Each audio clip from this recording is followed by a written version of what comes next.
ನಮಸ್ಕಾರ, ನಾನು ನಿಮ್ಮ ಪ್ರೀತಿಯ ಅನಿತಾ ಶಮನ್. ಫ್ರೆಂಡ್ಸ್, ಎಲ್ಲರೂ ಹೇಗಿದ್ದೀರಾ? ಹೋಪ್ ಎಲ್ಲರೂ ಚೆನ್ನಾಗಿದ್ದೀರಾ ಅಂತ ಅನ್ಕೊಂಡಿದ್ದೀನಿ. ಸೊ ಎಲ್ಲರೂ ಚೆನ್ನಾಗಿದ್ದೀರಾ ಅಂತ ಅನ್ಕೊಂಡು ಇವತ್ತಿನ ಒಂದು ವಿಡಿಯೋನ ಸ್ಟಾರ್ಟ್ ಮಾಡೋಣ. ಓಕೆ ಫ್ರೆಂಡ್ಸ್, ಇವತ್ತಿನ ವಿಡಿಯೋ ಏನು ಅಂತ ನೋಡೋದಾದ್ರೆ, ಸೊ ಇಲ್ಲಿ ರೇಷನ್ ಕಾರ್ಡ್ ದಾರರಿಗೆ ಒಂದು ಭರ್ಜರಿ ಗುಡ್ ನ್ಯೂಸ್ ಅಂತಾನೆ ಹೇಳ್ಬಹುದು. ಏನು ಎತ್ತ ಅಂತ ಹೇಳ್ಬಿಟ್ಟು ಖಂಡಿತವಾಗ್ಲೂ ತಿಳಿಸ್ಕೊಡ್ತೀನಿ. ಅಂಡ್ ಅದಿಷ್ಟೇ ಅಲ್ಲ, ಸೊ ಇವಾಗ ನಿಮಗೆ ಗೊತ್ತೇ ಇದೆ, ಫೆಬ್ರವರಿ 1ನೇ ತಾರೀಕು ಅಂದ್ರೆ ನಾಳೆನೆ ಸೊ ಕೇಂದ್ರದಿಂದ ಬಜೆಟ್ ಘೋಷಣೆ ಆಗ್ತಾ ಇದೆ. ಅದು 8ನೇ ಬಾರಿ ನಮ್ಮ ಹಣಕಾಸು ಇಲಾಖೆ ಸಚಿವೆಯಾದಂತ ನಿರ್ಮಲಾ ಸೀತಾರಾಮನ್ ಅವರು ಸೊ ಬಜೆಟ್ ಘೋಷಣೆಯನ್ನ ಮಂಡಿಸಿದ್ದಾರೆ ನಾಳೆ, ಹೌದಲ್ವಾ? ಸೊ ಪ್ರತಿ ವರ್ಷನೂ ಕೂಡ ಫೆಬ್ರವರಿ 1ನೇ ತಾರೀಕಲ್ಲಿ ಸ್ಟಾರ್ಟ್ ಆಗುತ್ತೆ. ಸೊ ಅದು ಈ ವರ್ಷನೂ ಕೂಡ ಆಗ್ತಾ ಇದೆ. ಹಾಗಾದ್ರೆ ಆ ಬಜೆಟ್ ಘೋಷಣೆಯಲ್ಲಿ ಯಾವ್ಯಾವ ರೀತಿಯಾಗಿ ಜನಗಳಿಗೆ ಅನುಕೂಲ ಮಾಡ್ತಾ ಇದ್ದಾರೆ, ಹಾಗೆ ಜನಗಳ ಅಭಿಪ್ರಾಯ ಏನು ಇಲ್ಲಿ ಅಂದ್ರೆ ನಮ್ಮ ರೈತರಾಗಿರ್ಬೋದು ಅಥವಾ ವಿದ್ಯಾರ್ಥಿಗಳಾಗಿರ್ಬೋದು ಅಥವಾ ನಿಮ್ಮಂತ ಕಾಮನ್ ಪೀಪಲ್ಸ್ ಆಗಿರ್ಬೋದು ಏನ್ ಎಕ್ಸ್ಪೆಕ್ಟೇಷನ್ ಇಟ್ಕೊಂಡಿದ್ದಾರೆ ಅಂದ್ರೆ GST ಏನಾದ್ರು ಕಡಿಮೆ ಮಾಡ್ತಾರಾ, ಅಥವಾ ಚಿನ್ನದ ಬೆಲೆ ಕಡಿಮೆ ಮಾಡ್ತಾರಾ, ಅಥವಾ ರೈತರಿಗೆ ಇನ್ನೂ ಅತಿ ಹೆಚ್ಚು ಏನು ಹೆಲ್ಪ್ ಆಗೋ ತರ, ಸಹಾಯ ಆಗೋ ತರ ಏನಾದ್ರೂ ದುಡ್ಡನ್ನ ಕೊಡ್ತಾರಾ, ಈ PM ಕಿಸಾನ್ ಯೋಜನೆ ಹಣ ಎಲ್ಲ ಕೊಡ್ತಾರೆ ಅಲ್ವಾ? ಸೊ ಆ ರೀತಿಯಾಗಿ ಅಂತ ಹೇಳ್ಬಿಟ್ಟು ಸಾಕಷ್ಟು ರೈತರು ಕೂಡ ಮನವಿಯನ್ನ ಮಾಡ್ಕೋತಾ ಇದ್ದಾರೆ. ಈಗ ಆಲ್ರೆಡಿ ಬಜೆಟ್ ಘೋಷಣೆ ಮಾಡಿಸೋದಕ್ಕಿಂತ ಮುಂಚೆ ನಾವ್ ಏನ್ ಕೇಳ್ತಾ ಇದೀಯೋ ಅದನ್ನ ಮಾಡ್ಕೊಡಿ ಅಂದ್ಬಿಟ್ಟು. ಸೊ ಅದ್ರ ಬಗ್ಗೆ ಕೂಡ ಕಂಪ್ಲೀಟ್ ಆಗಿ ಇವತ್ತಿನ ವಿಡಿಯೋದಲ್ಲಿ ತಿಳಿಸ್ಕೊಡ್ತೀನಿ. ಆನ್ಲೈನಲ್ಲೂ ಕೂಡ ನೀವು ನೋಡ್ಕೊಂಡು ಬಂದ್ರಿ ಅಲ್ವಾ? ಸೊ 2,000 ರೂಪಾಯಿ ಅಲ್ಲ, ಇನ್ ಮುಂದೆ 2,500 ರೂಪಾಯಿ ಸಿಗುತ್ತೆ ಅಂದ್ಬಿಟ್ಟು. ಸೊ ಅದು ಜನಗಳೇ ಕೇಳ್ತಾ ಇರುವಂತದ್ದು. ಈಗ ಯಾವ ದುಡ್ಡು ಅದು ಅಂತ ಹೇಳ್ಬಿಟ್ಟು ಇವತ್ತಿನ ವಿಡಿಯೋದಲ್ಲಿ ಕ್ಲಾರಿಟಿ ಕೂಡ ಕೊಡ್ತೀನಿ. ಸೊ ಇದೆಲ್ಲ ವಿಷಯಗಳು ಕಂಪ್ಲೀಟ್ ಆಗಿ ನಿಮ್ಗೆ ಗೊತ್ತಾಗಬೇಕು ಅಂದ್ರೆ ನೀವೇನ್ ಮಾಡ್ಬೇಕು ಹೇಳಿ, ಮಧ್ಯದಲ್ಲಿ ವಿಡಿಯೋನ ಯಾರು ಕೂಡ ಸ್ಕಿಪ್ ಮಾಡಿ ನೋಡ್ಬೇಡಿ. ಸೊ ವಿಡಿಯೋನ ಓಡಿಸ್ಕೊಂಡು ನೋಡ್ತಾ ಇದ್ರೆ ಖಂಡಿತವಾಗ್ಲೂ ಅರ್ಧಂಬರ್ಧ ಇನ್ಫಾರ್ಮೇಶನ್ ಗೊತ್ತಾಗ್ಬಿಡುತ್ತೆ. ಸೊ ಹಾಗಾಗಿ ಫ್ರಮ್ ಬಿಗಿನಿಂಗ್ ಇಂದ ಎಂಡ್ ವರ್ಗು ಫುಲ್ ವಿಡಿಯೋನ ವಾಚ್ ಮಾಡಿ ಅಂಡ್ ಫುಲ್ ಇನ್ಫಾರ್ಮೇಶನ್ ತಿಳ್ಕೊಳ್ಳಿ. ಓಕೆ ಫ್ರೆಂಡ್ಸ್, ಹಾಗಾದ್ರೆ ವಿಡಿಯೋನ ಸ್ಟಾರ್ಟ್ ಮಾಡೋಣ. ಅಂಡ್ ಅದಕ್ಕಿಂತ ಮುಂಚೆ ನೀವಿನ್ನು ನಮ್ಮ ಚಾನಲ್ಗೆ ಸಬ್ಸ್ಕ್ರೈಬ್ ಆಗದೆ ನೋಡ್ತಾ ಇದ್ದೀರಾ ಅಥವಾ ಹೊಸದಾಗಿ ಯಾರಾದ್ರೂ ನಮ್ಮ ಚಾನಲ್ ನ ನೋಡ್ತಾ ಇದ್ದೀರಾ ಅಂದ್ರೆ ಅನಿತಾ ಶಮಂತ್ ಯೂಟ್ಯೂಬ್ ಚಾನಲ್ ಹಾಗೆ ಪುಣ್ಯ ಶಮಂತ್ ಯೂಟ್ಯೂಬ್ ಚಾನಲ್ಗೆ ಸಬ್ಸ್ಕ್ರೈಬ್ ಆಗೋದನ್ನ ಮರಿಬೇಡಿ. ಅಂಡ್ ಈಗಾಗಲೇ ಯಾರೆಲ್ಲ ಸಬ್ಸ್ಕ್ರೈಬ್ ಮಾಡಿದ್ದೀರಾ ಅವ್ರಿಗೆಲ್ರಿಗೂ ಕೂಡ ಥ್ಯಾಂಕ್ ಯು ಸೋ ಮಚ್ ಅಂತ ಹೇಳ್ತಾ ಪಟ್ಟಂತ ವಿಡಿಯೋನ ಸ್ಟಾರ್ಟ್ ಮಾಡೋಣ. ಸೊ ಫ್ರೆಂಡ್ಸ್, ಈಗ ಮೊದಲನೇದಾಗಿ ಸೊ ಏನು 2,000 ಬದಲು 2,500 ರೂಪಾಯಿ ಅನ್ನೋದನ್ನ ಫಸ್ಟ್ ತಿಳಿಸ್ತೀನಿ. ಅದಾದ್ಮೇಲೆ ರೇಷನ್ ಕಾರ್ಡ್ ಬಗ್ಗೆ ಮಾತಾಡೋಣ, ಓಕೆನಾ? ಸೊ ಇಲ್ಲಿ ನಿಮಗೆ ಗೊತ್ತೇ ಇದೆ, ರೈತರಿಗೆ ಇಷ್ಟು ದಿನ ಏನಾಗ್ತಾ ಇತ್ತು ಅಂದ್ರೆ PM ಕಿಸಾನ್ ಯೋಜನೆ ಹಣ ಅಂತ ಹೇಳ್ಬಿಟ್ಟು ಪ್ರತಿ 4 ತಿಂಗಳಿಗೊಮ್ಮೆ 2,000 ರೂಪಾಯಿ ಕೊಡ್ತಾ ಇತ್ತು ಕೇಂದ್ರ ಸರ್ಕಾರ, ಹೌದಲ್ವಾ? ಸೊ ವರ್ಷಕ್ಕೆ ಎಷ್ಟು ಕೊಡ್ತಾ ಇತ್ತು? 6,000 ರೂಪಾಯಿಯನ್ನ ಕೊಡ್ತಾ ಇದ್ದಿದ್ದಂತದ್ದು, ಹೌದಲ್ವಾ? 4 ತಿಂಗಳಿಗೊಮ್ಮೆ 2,000 ರೂಪಾಯಿ ಅನ್ಬಿಟ್ಟು. ಸೊ ಈಗ ನಾಳೆ ಕೇಂದ್ರ ಬಜೆಟ್ ಘೋಷಣೆ ಇರೋದ್ರಿಂದ ಸೊ ರೈತರು ಏನಂತ ಮನವಿಯನ್ನ ಮಾಡ್ಕೋತಾ ಇದ್ದಾರೆ ಅಂದ್ರೆ, ಸೊ ಇಲ್ಲಿ ರೈತರ ಸಂಘದ ಅಧ್ಯಕ್ಷ ಆಗಿರ್ಬೋದು ಅಥವಾ ರೈತರುಗಳಾಗಿರ್ಬೋದು ಆಲ್ರೆಡಿ ಮನವಿ ಪತ್ರವನ್ನು ಕೂಡ ಹಾಕ್ತಾ ಇದ್ದಾರೆ. ದಯವಿಟ್ಟು ಈಗ ಏನು ನಮಗೆ 2,000 ರೂಪಾಯಿ ಕೊಡ್ತಾ ಇದ್ದೀರಾ ಅದನ್ನ ಅಟ್ಲೀಸ್ಟ್ 2,500 ರೂಪಾಯಿ ಮಾಡಿದ್ರೆ ನಮ್ಮಂತ ರೈತರುಗಳಿಗೆ ತುಂಬಾನೇ ಸಹಾಯ ಆಗತ್ತೆ. ಸೊ ಏನ್ PM ಕಿಸಾನ್ ಯೋಜನೆ ಹಣ ಇದೆಯೋ ಅದರಲ್ಲಿ ಹೆಚ್ಚಿಗೆ ಮಾಡಿ, ಅಂದ್ರೆ ತುಂಬಾ ವರ್ಷದಿಂದ 2,000 ರೂಪಾಯಿನೇ ಇಟ್ಕೊಂಡು ಬಂದಿದ್ದೀರಲ್ಲ ಅದನ್ನ 2,500 ರೂಪಾಯಿ ಅಂತ ಈಗ 4 ತಿಂಗಳಿಗೆ ಏನ್ ಕೊಡ್ತೀರಾ ಹಂಗೆ ಕೊಡಿ. ವರ್ಷಕ್ಕೆ 6,000 ರೂಪಾಯಿ ಕೊಡೋ ಬದಲು ನೀವು 8,000 ರೂಪಾಯಿಯನ್ನ ಕೊಡಿ. ಸೊ ಆಗ ನಮ್ಗೆ 2,500 ರೂಪಾಯಿ ಸಿಗುತ್ತಲ್ವಾ? ಕೇವಲ ನಾವು ಕೇಳ್ತಾ ಇರೋದು ಬರೀ 2,500, ಕೇವಲ 500 ರೂಪಾಯಿ ಹೆಚ್ಚಿಗೆ ಮಾಡಿ ಅಂತ ಕೇಳ್ತಾ ಇದೀವಿ ಅಂತ ಹೇಳ್ಬಿಟ್ಟು ರೈತರು ಮನವಿಯನ್ನ ಮಾಡ್ಕೊಂತಾ ಇದ್ದಾರೆ. ಸೊ ನೀವು ಯಾರಾದ್ರೂ ರೈತರಾಗಿದ್ದೀರಾ ಅಂದ್ರೆ ದಯವಿಟ್ಟು ಕಮೆಂಟ್ ಮಾಡಿ ತಿಳಿಸಿ ನಿಮ್ಮ ಅಭಿಪ್ರಾಯ ಏನು ಅಂತ ಹೇಳ್ಬಿಟ್ಟು. ಸೊ ನಾನು ಕೂಡ ಯಾವತ್ತೂ ರೈತರ ಪರವಾಗಿ ನಿಲ್ತೀನಿ, ಯಾಕೆಂದ್ರೆ ನಾನು ಕೂಡ ಒಬ್ಬ ರೈತನ ಮಗಳು ಅಂತಾನೆ ಹೇಳ್ಬೋದು, ಹಾಗೆ ರೈತನ ಹೆಂಡತಿ ಕೂಡ, ಓಕೆನಾ? ನಾಳೆ ಗೊತ್ತಾಗತ್ತೆ ಕೇಂದ್ರ ಬಜೆಟ್ ಘೋಷಣೆಯಲ್ಲಿ.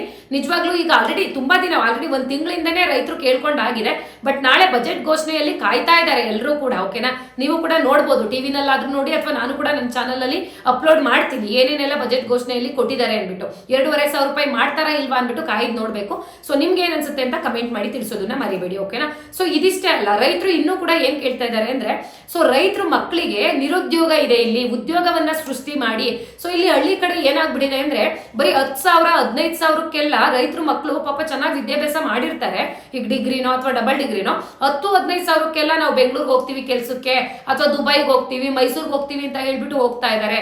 ಸೊ ಇಲ್ಲೇ ನಾವು ಇರುವಂತ ನಿಯರ್ ಬೈ ಅಲ್ಲಿ ತಾಲೂಕ್ ಇರ್ತವೆ ಅಥವಾ ಹೋಬಳಿ ಇರ್ತವೆ ಅಥವಾ ಡಿಸ್ಟಿಕ್ ಇರ್ತವೆ. ಸೊ ಅಂತ ಕಡೆ ನೀವು ಉದ್ಯೋಗವನ್ನ ಸೃಷ್ಟಿ ಮಾಡಿ, ಆಗ ರೈತರು ಮಕ್ಕಳಿಗೆ ತುಂಬಾನೇ ಸಹಾಯ ಆಗತ್ತೆ. ತುಂಬಾ ದೂರಕ್ಕೆ ಕೇವಲ 10-15,000ಕ್ಕೆಲ್ಲ ಸಂಬಳಕ್ಕೆ ಹೋಗೋದು ತಪ್ಪುತ್ತೆ ಅಂತ ಹೇಳ್ಬಿಟ್ಟು ರೈತರುಗಳು ಕೇಳ್ಕೊಂತಾ ಇರೋದು. ಸೊ ಇದ್ರ ಬಗ್ಗೆ ನಿಮ್ಗೆ ಏನ್ ಅನ್ಸುತ್ತೆ ಅದನ್ನು ಕಮೆಂಟ್ ಮಾಡಿ ತಿಳಿಸೋದನ್ನ ಮರಿಬೇಡಿ. ಅಂಡ್ ಅದಿಷ್ಟೇ ಅಲ್ಲ, ಸೊ ತುಂಬಾ ಜನ ಇನ್ನೂ ಏನ್ ಕೇಳ್ತಾ ಇದ್ದಾರೆ ಅಂದ್ರೆ GST ಅನ್ನೋದನ್ನ ಕಡಿತಗೊಳಿಸಿ ಅಂತ ಕೇಳ್ತಾ ಇದ್ದಾರೆ.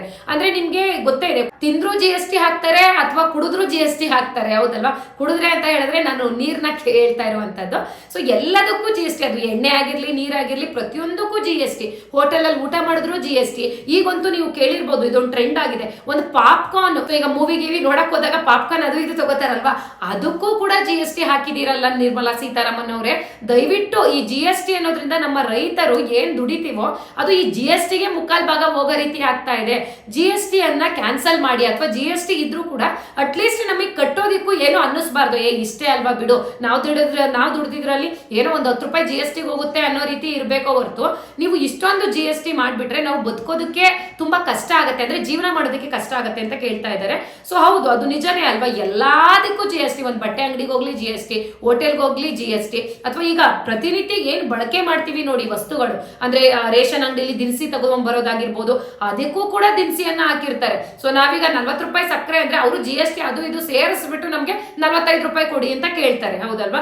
ಸೊ ಈ ರೀತಿಯಾಗಿ GST ನ ನೀವು ಯೋಚನೆ ಮಾಡಿ, ಜನಗಳಿಗೆ ಇದು ತುಂಬಾ ಭಾರ ಆಗ್ತಾ ಇದೆ ಅಂದ್ಬಿಟ್ಟು ರೈತರು ಮನವಿಯನ್ನ ಮಾಡ್ಕೊಂತಾ ಇರುವಂತದ್ದು. ಹಾಗೆ ಇನ್ನೊಂದು ಮುಖ್ಯವಾದ ವಿಷಯ ಏನಪ್ಪಾ ಅಂತ ಹೇಳಿದ್ರೆ, ಇದು ನಾವು ಕೂಡ ಕೇಳ್ತಾ ಇದ್ದೀನಿ ನನ್ನ ವಿಡಿಯೋ ಮುಖಾಂತರ, ಬಟ್ ನಿಮ್ಗೆ ಏನ್ ಅನ್ಸುತ್ತೆ ಅಂದ್ಬಿಟ್ಟು ತಿಳಿಸಿ. ಸೊ ಚಿನ್ನ, ಹೌದಲ್ವಾ, ಸೊ ಇತ್ತೀಚೆಗೆ ಚಿನ್ನದ ಬೆಲೆ ಎಷ್ಟು ಏರಿಕೆ ಆಗಿದೆ ಅಂದ್ರೆ 7,500 ರೂಪಾಯಿವರೆಗೂ 1 ಗ್ರಾಮ್ ಚಿನ್ನ ಇದೆ. ಅದು GST, ಮೇಕಿಂಗ್ ಚಾರ್ಜಸ್ ಅಥವಾ ವೇಸ್ಟೇಜ್ ಅಲ್ದೇನೆ ಬರೀ ಗ್ರಾಮ್ಗೆ 7,500 ರೂಪಾಯಿ ಆಗಿದೆ ಅಂದ್ರೆ GST, ಮೇಕಿಂಗ್ ಚಾರ್ಜಸ್, ವೇಸ್ಟೇಜ್ ಎಲ್ಲ ಸೇರಿ 1 ಗ್ರಾಮ್ಗೆ 10,000 ರೂಪಾಯಿ ಮೇಲ್ ಹೋಗ್ತಾ ಇದೆ. ಸೊ ಜನ ಹೆಂಗ್ ತಗೋತಾರೆ ಚಿನ್ನನ? ಚಿನ್ನದ ಬೆಲೆನೇ ಇಷ್ಟೊಂದು ಏರಿಕೆ ಮಾಡಿಬಿಟ್ರೆ ಸೊ ಇನ್ನೊಂದ್ 2 ವರ್ಷ ಕಳೆದ್ರೆ ನಿಜವಾಗ್ಲೂ 1 ಗ್ರಾಮ್ಗೆನೆ 10-12,000 ರೂಪಾಯಿ ಆಗೋದ್ರಲ್ಲಿ ಆಶ್ಚರ್ಯನೇ ಇಲ್ಲ. ಸೊ ಬಡವ್ರು ಮದ್ವೆ ಮಾಡೋದು ಹೇಗೆ ಹಾಗಾದ್ರೆ, ಹೌದಲ್ವಾ? ಈಗ ಒಂದು ಹೆಣ್ಣಿಗೆ ಮದ್ವೆ ಮಾಡಿ ಕೊಡ್ತಾ ಇದ್ದಾರೆ ಗಂಡನ ಮನೆಗೆ ಅಂದ್ರೆ, ಸೊ ಅತಿಯಾಗಿ ಅಪ್ಪ ಅಮ್ಮಂಗೆ ಏನ್ ಆಸೆ ಇರುತ್ತೆ ಹೇಳಿ, ನನ್ನ ಮಗಳು ಅಟ್ಲೀಸ್ಟ್ ಒಂದು ನೆಕ್ಲೇಸ್ ಅಥವಾ ಲಾಂಗ್ ಸರ್ ಅನ್ನೋ ಏನಾದ್ರೂ ಒಂದು ಹಾಕೊಂಡು ಹೋಗ್ಬೇಕು. ಸೊ ಅದು ಗಂಡನ ಮನೆಗೆ ಹೆಣ್ಣನ್ನ ಕಳಿಸಿದಾಗ ಅವರಿಗೂ ಮರ್ಯಾದೆ ಸಿಗತ್ತೆ. ಏನು ಹಾಕೊಳ್ದೆ ಹೋದಾಗ ಸೊ ನಿಮಗೆ ಗೊತ್ತೇ ಇರುತ್ತೆ, ಎಷ್ಟೋ ಜನ ವರದಕ್ಷಿಣೆಗೋಸ್ಕರ ಕಿರುಕುಳನೇ ಕೊಡ್ತಾರೆ. ಸೊ ಇಲ್ಲಿ ವರದಕ್ಷಿಣೆಗೋಸ್ಕರ ಚಿನ್ನದ ರೇಟ್ ಕಡಿಮೆ ಮಾಡಿ ಅಂತ ನಾವು ಕೇಳ್ತಾ ಇಲ್ಲ. ಅಟ್ಲೀಸ್ಟ್ ಈಗ ಹೆಣ್ಮಕ್ಳಿಗೆ ಆಸೆ ಇರೋದೇ ಅಲ್ಲಿ, ಕೊನೆ ಪಕ್ಷಕ್ಕೆ ನಮ್ಗೆ ಲಾಂಗ್ ಸರ ನೆಕ್ಲೇಸೇ ಬೇಡ, ಕೊನೆ ಪಕ್ಷಕ್ಕೆ ಒಂದು ಮಾಂಗಲ್ಯ ಸರ ಅಂತನಾದ್ರೂ ಮದುವೆ ಮಾಡ್ಬೇಕಾದ್ರೆ ಅಪ್ಪ ಅಮ್ಮ ಮಾಡಿಸ್ಕೊಡ್ಲೇಬೇಕಾಗತ್ತೆ, ಹೌದಲ್ವಾ. ಸೊ ಇವ್ರು 1 ಗ್ರಾಮಿಗೆ 10,000-12,000 ರೂಪಾಯಿ ಆಗೋ ರೀತಿ ಮಾಡ್ಬಿಟ್ರೆ ಸೊ ಚಿನ್ನ ನೋಡೋದಿಕ್ಕಲ್ಲ, ಕನ್ಸು ಕಾಣ್ಬೇಕು ಅಷ್ಟೇನೆ ಕೂತ್ಕೊಂಡು, ಆ ರೀತಿ ಮಾಡ್ಬಿಟ್ಟಿದ್ದಾರೆ. ದಯವಿಟ್ಟು ಚಿನ್ನದ ರೇಟ್ ನ ಕಡಿಮೆ ಮಾಡಿ ಅಂತ ಹೇಳ್ಬಿಟ್ಟು ಆದಷ್ಟು ಜನ ಬಜೆಟ್ ಘೋಷಣೆಗೋಸ್ಕರ ಕಾಯ್ತಾ ಇದ್ದಾರೆ, ಅಂದ್ರೆ ಕಡಿಮೆ ಮಾಡಿ ಅಂತ ಕೇಳ್ಕೊಂಡಿದ್ದಾರೆ. ಸೊ ನಿಮ್ಗೆ ಏನ್ ಅನ್ಸುತ್ತೆ ಅಂದ್ಬಿಟ್ಟು ದಯಮಾಡಿ ತಿಳಿಸಿ. ಯಾಕಂದ್ರೆ ಇವಾಗ ಮುಂಚೆ ಎಲ್ಲ ಏನಾಗ್ತಿತ್ತು ಅಂದ್ರೆ, ನನ್ನ ಮಗಳಿಗೆ ಅರ್ಧ kg ಚಿನ್ನ ಕೊಟ್ಟೆ ಅಥವಾ 1/4 kg ಚಿನ್ನ ಕೊಟ್ಟು ಮದುವೆ ಮಾಡಿದೆ ಅಂತ ಹೇಳ್ತಾ ಇದ್ರು. ಇವತ್ತಿನ ಕಾಲದಲ್ಲಿ 100 ಗ್ರಾಮ್ ಚಿನ್ನ ಕೊಟ್ಟೆ ಅಂತಾನು ಹೇಳಕ್ಕಾಗಲ್ಲ. ಯಾಕಂದ್ರೆ 100 ಗ್ರಾಮ್ ಚಿನ್ನ ಮಾಡಿಸ್ಬೇಕು ಅಂದ್ರೆ ಮಿನಿಮಮ್ ಅಂದ್ರೂ ಒಂದು 12 ಲಕ್ಷ ಅಥವಾ ಒಂದು 15 ಲಕ್ಷ ರೂಪಾಯಿ ಆದ್ರೂ ಬೇಕಾಗ್ತಾ ಇದೆ. ಸೊ ಅಷ್ಟೊಂದೆಲ್ಲ ನಮ್ಮ ರೈತರು ಎಲ್ಲಿಟ್ಕೊಂಡ್ ಕೂತಿರ್ತಾರೆ? ಒಂದು ವರ್ಷಕ್ಕೆ ಅಷ್ಟೊಂದು ದುಡಿಮೆನಾದ್ರೂ ಸಿಗುತ್ತಾ? ಖಂಡಿತ ಇಲ್ಲ. ಇದು ಎಲ್ರಿಗೂ ಕೂಡ ತೊಂದರೆ ಆಗುತ್ತೆ. ಸೊ ಹಾಗಾಗಿ ಚಿನ್ನದ ರೇಟ್ ಏನಾದ್ರೂ ಇಳಿಸ್ತಾರ ಅಂತ ಹೇಳ್ಬಿಟ್ಟು ನಾಳೆ ಫೆಬ್ರವರಿ 1 ಬಜೆಟ್ ಘೋಷಣೆಯಲ್ಲಿ ಕಾಯ್ಬೇಕಾಗಿದೆ. ನೀವು ಕೂಡ ದಯವಿಟ್ಟು ಯಾರಾದ್ರೂ ಚಿನ್ನದ ರೇಟ್ ಕಡಿಮೆ ಆಗ್ಲಿ ಅನ್ನೋರಿದ್ರೆ ಕಮೆಂಟ್ ಮಾಡಿ ತಿಳಿಸಿ. ನಿಮ್ ಕಮೆಂಟೇ ಇಲ್ಲಿ ತುಂಬಾ ಇಂಪಾರ್ಟೆಂಟ್ ಆಗುವಂತದ್ದು. ಸೊ ಇದನ್ನೇ ವೋಟಿಂಗ್ ಅಂತ ಹೇಳೋದು. ಜನಗಳ ಅಭಿಪ್ರಾಯ ಏನಿದೆ ಅನ್ನೋದನ್ನ ಮನೆಗೆ ಬಂದು ಕೇಳೋಕ್ಕಾಗೋದಿಲ್ಲ ಸರ್ಕಾರದಿಂದ. ನೀವೇನು ಕಮೆಂಟ್ ಮಾಡಿ ತಿಳಿಸಿರ್ತೀರಾ ಅದು ಖಂಡಿತ ಸರ್ಕಾರಕ್ಕೆ ಮುಟ್ಟತ್ತೆ, ಓಕೆನಾ.